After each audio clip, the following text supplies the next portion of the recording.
Chapter 6 The Wild Wastelands of the North. About 9 o'clock next morning 3 lonely figures might have been seen picking their way across the Shribble by the shoals and stepping stones. It was a shallow, noisy stream, and even Jill was not wet above her knees when they reached the northern bank. About 50 yards ahead, the land rose up to the beginning of the moor, everywhere steeply, and often in cliffs.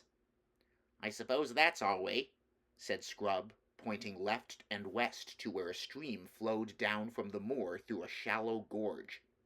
But the Marshwiggle shook his head. "The giants mainly live along that side of the gorge," he said. "You might say the gorge was like a street to them. We'll do better straight ahead, even though it's a bit steep." They found a place where they could scramble up, and in about 10 minutes stood panting at the top. They cast a longing look back at the valley land of Narnia, and then turned their faces to the north. The vast, lonely moor stretched on and up as far as they could see. On their left was rockier ground. Jill thought that must be the edge of the Giant's Gorge, and did not much care about looking in that direction.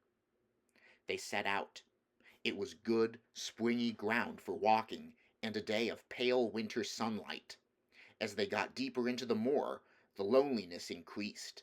One could hear peewits and see an occasional hawk. When they halted in the middle of the morning for a rest and a drink in a little hollow by a stream, Jill was beginning to feel that she might enjoy adventures after all, and said so.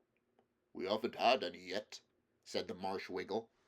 Walks after the first halt, like school mornings after break, or railway journeys after changing trains, never go on as they were before. When they set out again, Jill noticed that the rocky edge of the gorge had drawn nearer, and the rocks were less flat, more upright than they had been. In fact, they were like little towers of rock, and what funny shapes they were.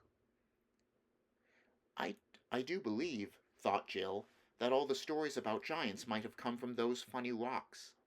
If you were coming along here when it was half dark, you could easily think those piles of rock were giants. Look at that one now. You could almost imagine that the lump on top was a head. It would be rather too big for the body, but it would do well enough for an ugly giant. And all that bushy stuff. I suppose it's heather and birds' nests, really, would do quite well for hair and beard, and the things sticking out on each side are quite like ears. They'd be horribly big, but then I dare say giants would have big ears like elephants, and oh!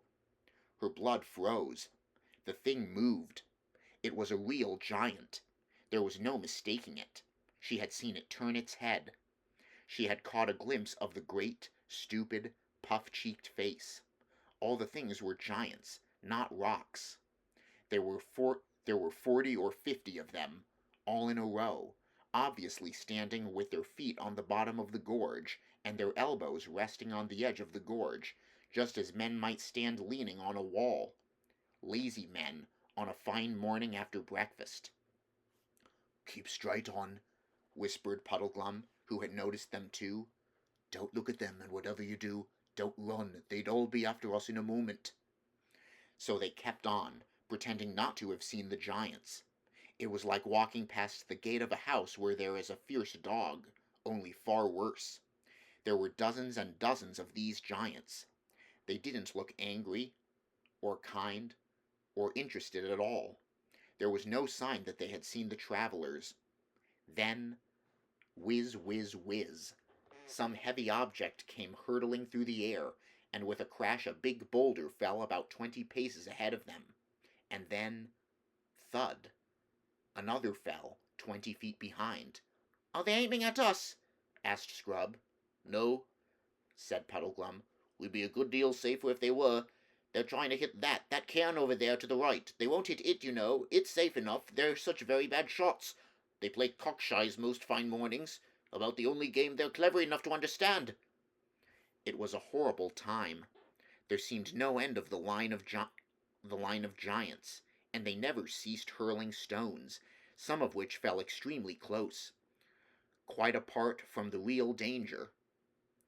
The very sight and sound of their faces and voices were enough to scare anyone. Jill tried not to look at them. After about 25 minutes, the giants apparently had a quarrel.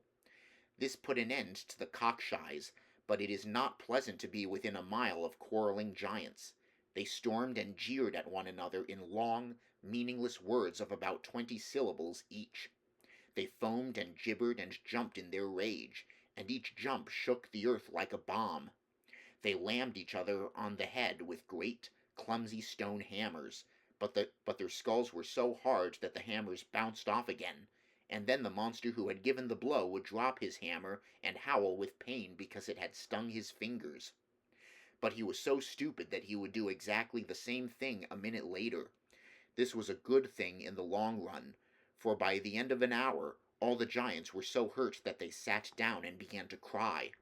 When they sat down, their heads were below the edge of the gorge, so that you saw them no more, but Jill could hear them howling and blubbering and boo-hooing like great babies even after the place was a mile behind. That night they bivouacked on the bare moor, and Puddleglum showed the children how to make the best of their blankets by sleeping back to back. The backs keep each other warm, and you can then have both blankets on top. But it was chilly even so, and the ground was hard and lumpy. The Marshwiggle told them they would feel more comfortable if only they thought how very much colder it would be later on and farther north, but this didn't cheer them up at all. They travelled across Ettinsmoor for many days, saving the bacon and living chiefly on the moorfowl. They were not, of course, talking birds, which Eustace and the Wiggle shot. Jill rather envied Eustace for being able to shoot. He had learned it on his voyage with King Caspian. As there were countless streams on the moor, they were never short of water. Jill thought that when, in books, people live on what they shoot, it never tells you what a long, smelly, messy job it is plucking and cleaning dead birds, and how cold it makes your fingers. But the great thing was that they met hardly any giants. One giant saw them, but he only roared with laughter and stumped away about his own business. About the 10th day, they reached a place where the country changed. They came to the northern edge of the moor and looked down a long, steep slope into a different and grimmer land. At the bottom of the slope were cliffs. Beyond these, a country of high mountains, dark precipices, stony valleys, ravines so deep and narrow that one could not see far into them, and rivers that poured out of echoing gorges to plunge sullenly into black depths. Needless to say, it was Puddleglum who pointed out a sprinkling of snow on the more distant slopes. But there'll be more on the north side of them, I shouldn't wonder," he added. It took them some time to reach the foot of the slope, and, when they did, they looked down from the top of the cliffs at a river running below them from west to east. It was walled in by precipices on the far side as well as on their own, and it was green and sunless, full of rapids and waterfalls. The roar of it shook the earth even where they stood. "The bright side of it is," said Puddleglum, "that if we break our necks getting down the cliff, then we're safe from being drowned in the river." "What about that?" said Scrub suddenly, pointing upstream to their left. Then they all looked and saw the last thing they were expecting. A bridge. And what a bridge, too. It was a huge, single arch that spanned the gorge from cliff top to cliff top, and the crown of that arch was as high above the cliff tops as the dome of St. Paul's is above the street. "Why, it must be a giant's bridge," said Jill. "Or a sorcerer's, more likely," said Puddleglum.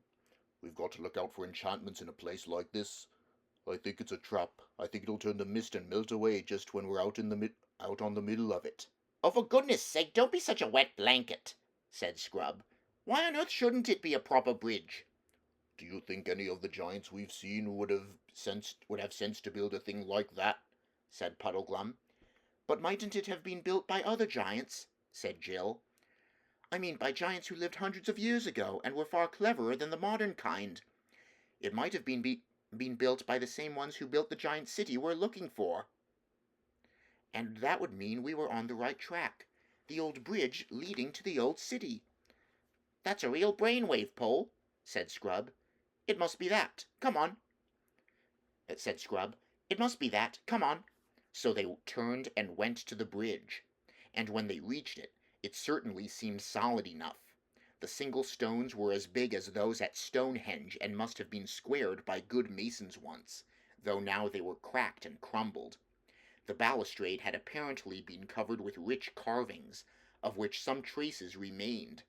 Mouldering faces and forms of giants, minotaurs, squids, centipedes, and dreadful gods. Puddleglum still didn't trust it, but he consented to cross it with the children. The climb up to the crown of the arch was long and heavy. In many places the great stones had dropped out, leaving horrible gaps through which you looked down on the river foaming thousands of feet below. They saw an eagle fly through under their feet, and the higher they went, the colder it grew, and the wind blew so that they could hardly keep their footing. It seemed to shake the bridge.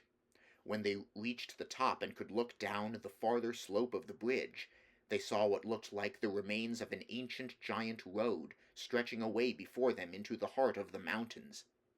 Many stones of its pavement were missing, and there were wide patches of grass between those that remained.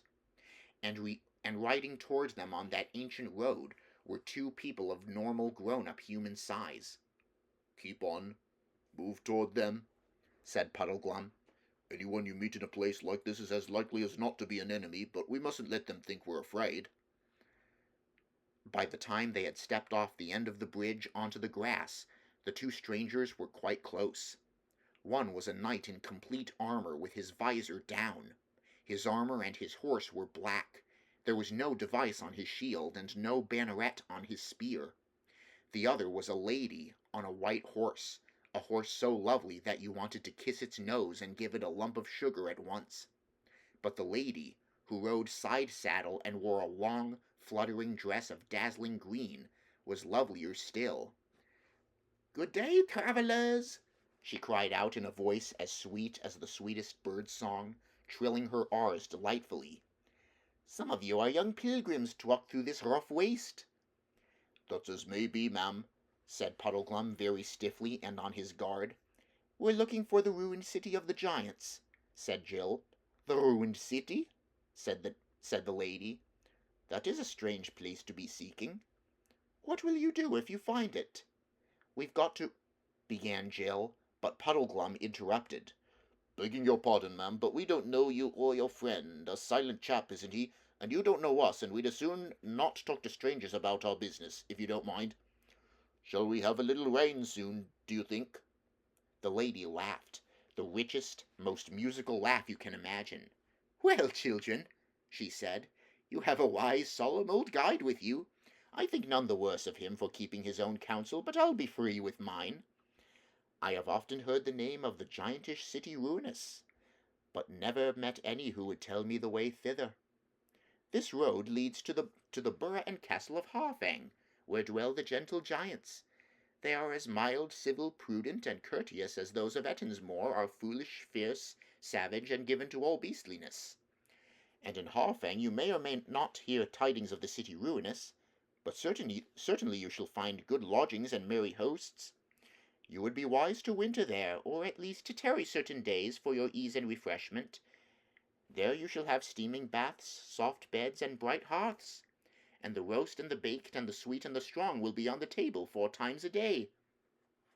"I say," exclaimed Scrub, "that's something like. Think of sleeping in a bed again." "Yes, and having a hot bath," said Jill. "Do you think they'll ask us to stay? We don't know them, you see." "Only tell them," answered the lady, "that she of the green kirtle salutes them by you," "that she of the green kirtle salutes them by you, and has sent them 2 fair southern children for the autumn feast." "Oh, thank you ever so much," said Jill and Scrub. "But have a care," said the lady, "on whatever day you reach Harfang, that you come not to the door too late, for they shut their gates a few hours after noon, and it is the custom of the castle that they open to none when once they have drawn the bolt, how hard soever he knock." The children thanked her again, with shining eyes, and the lady waved to them. The Marshwiggle took off his steeple hat and bowed very stiffly. Then the silent knight and the lady started walking their horses up the slope of the bridge with a great clatter of hoofs. "Well," said Puddleglum, "I'd give a good deal to know where she's coming from and where she's going. Not the sort you expect to meet in the wilds of Giantland, is she? Up to no good, I'll be bound." "Oh, rot," said Scrub. "I thought she was simply super. And think of hot meals and—" said Scrub. "I thought she was simply super. And think of hot meals and warm rooms. I do hope Harfang isn't a long way off." "Same here," said Jill. "And hadn't she a scrumptious dress? And the horse?" "All the same," said Puddleglum, "I wish we knew a bit more about her." "I was going to ask her all about herself," said Jill. "But how could I when you wouldn't tell her anything about us?" "Yes," said Scrub. "And why were you so stiff and unpleasant? Didn't you like them?" "Them?" said the Wiggle. "Who's them? I only saw one." "Didn't you see the knight?" asked Jill. "I saw a suit of armor," said Puddleglum. "Why didn't he speak?" "I expect he was shy," said Jill. "Or perhaps he just wants to look at her and listen to her lovely voice. I'm sure I would if I was him." "I was wondering," remarked Puddleglum, "what you'd really see if you lifted up the visor of that helmet and looked inside." "Hang it all," said Scrub. "Think of the shape of the armor. What could be inside it except a man?" "How about a skeleton?" asked the Marsh Wiggle with ghastly cheerfulness. "Or perhaps," he added as an afterthought, "nothing at all. I mean nothing you could see, someone invisible." "Really, Puddleglum," said Jill with a shudder, "you do have the most horrible ideas. How do you think of them all?" "Oh, bother his ideas," said Scrub. "He's always expecting the worst, and he's always wrong. Let's think about those gentle giants and get on to Harfang as quickly as we can. I wish I knew how far it is." And now they nearly had the first of those quarrels which Puddleglum had foretold. Not that Jill and Scrub hadn't been sparring and snapping at each other a good deal before, but this was the first really serious disagreement. Puddleglum didn't want them to go to Harfang at all. He said that he didn't know what a giant's idea of being gentle might be, and that, anyway, Aslan's signs had said nothing about staying with giants, gentle or otherwise. The children, on the other hand, who were sick of wind and rain, and skinny fowl roasted over campfires, and hard, cold earth to sleep on, were absolutely dead set to visit the gentle giants. In the end, Puddleglum agreed to do so, but only on one condition. The others must give an absolute promise that, unless he gave them leave, they would not tell the gentle giants that they came from Narnia or that they were looking for Prince Rilian. And they gave him this promise, and went on.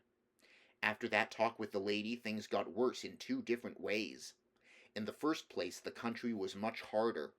The road led through endless, narrow valleys down which a cruel north wind was always blowing in their faces. There was nothing that could be used for firewood, and there were no nice little hollows to camp in, as there had been on the moor. And the ground was all stony, and made your feet sore by day and every bit of you sore by night. In the second place, whatever the lady had intended by telling them about Harfang, the actual effect on the children was a bad one.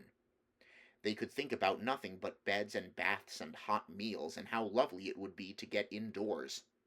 They never talked about Aslan, or even about the lost prince, now. And Jill gave up her habit of repeating the signs over to herself every night and morning. She said to herself, at first, that she was too tired, but she soon forgot all about it. And though you might have expected that the idea of having a good time at Harfang would have made them more cheerful, it really made them more sorry for themselves and more grumpy and snappy with each other and with Puddleglum. At last they came one afternoon to a place where the gorge in which they were traveling widened out and dark fir woods rose on either side. They looked ahead and saw that they had come through the mountains. Before them lay a desolate, rocky plain. Beyond it, further mountains capped with snow, but between them and those further mountains rose a low hill with an irregular flattish top. "Look! Look!" cried Jill, and pointed across the plain, and there, through the gathering dusk, From beyond the flat hill, everyone saw lights. Lights. Not moonlight, nor fires, but a homely, cheering row of lighted windows. If you have never been in the wild wilderness, day and night, for weeks, you will hardly understand how they felt. "Harfang!" cried Scrub and Jill in glad, excited voices, and Harfang, repeated Puddleglum in a dull, gloomy voice. But he added, "Hello," wild geese. and he had the bow off his shoulder in a second. He brought down a good fat goose. It was far too late to think of reaching Harfang that day. But they had a hot meal and a fire, and started the night warmer than they had been for over a week. After the fire had gone out, the night grew bitterly cold, and when they woke next morning, their blankets were stiff with frost. "Never mind," said Jill, stamping her feet. "Hot baths tonight.